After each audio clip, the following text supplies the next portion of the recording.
J'accueille Jason Stearns, ancien expert de l'ONU qui dirige le groupe d'études sur le Congo. Il est à la fois rattaché aux universités de New York et de Yale. Il nous rejoint via Skype, téléphone en ligne de New York. Bonsoir.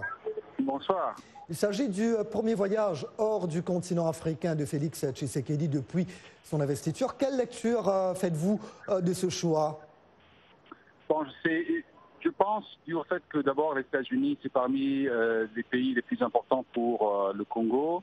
Et aussi, c'est parmi les pays qui avaient le plus chaleureusement accueilli l'élection controversée de Félix Tshisekedi, qu'il avait depuis la confirmation de son élection par le Conseil, par le Cour constitutionnel, qui avait exprimé son contentement par rapport à cela. Donc, je pense que c'est cet accueil chaleureux de la part de Washington qui a aussi fait le choix et le fait que c'est un gros rôle dans les enjeux géopolitiques en RDC. Alors, vous le savez, Martin Fayulu vient tout juste de boucler un périple aux États-Unis également. Martin Fayulu qui se proclame toujours président élu de la RDC. Récemment, il y a eu de nouvelles sanctions américaines contre les dirigeants de la commission électorale congolaise. Mais cette visite d'État de Tshisekedi signifie-t-elle que le gouvernement américain vient encore une fois valider l'élection de Tshisekedi? Je pense que c'est très clair que pour les États-Unis, d'ailleurs comme pour presque la totalité des partenaires de la RDC, il n'est plus question de revenir maintenant sur les résultats des élections.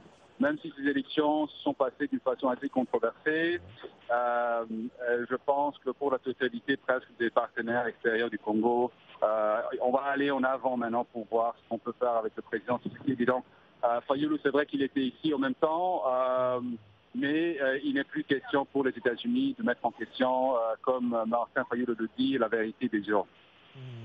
Aucun tête-à-tête n'est prévu toutefois avec Donald Trump. Comment interprétez-vous cela? Bon, je ne sais pas s'il faut avoir une lecture trop critique de cela, dans le sens que Donald Trump a une semaine très mouvementée ici.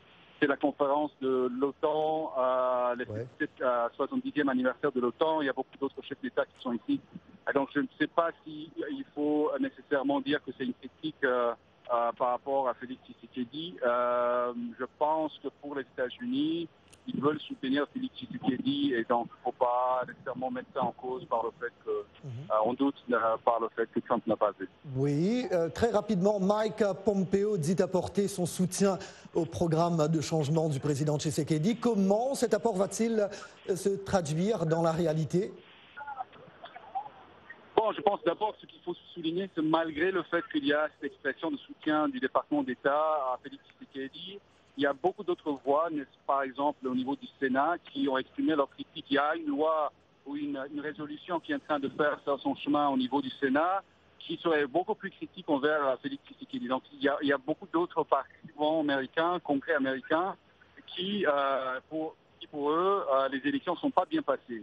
Et qu'il y a eu une tricherie à grande échelle et qui mettent en doute encore l'élection de Félix Tshisekedi. Donc je pense qu'il faut mitiger un peu ce soutien avec les autres voix au niveau du Congrès surtout, qui existent envers Félix Tshisekedi. Jason Stearns, vous dirigez le groupe d'études sur le Congo. Je vous remercie. Merci beaucoup.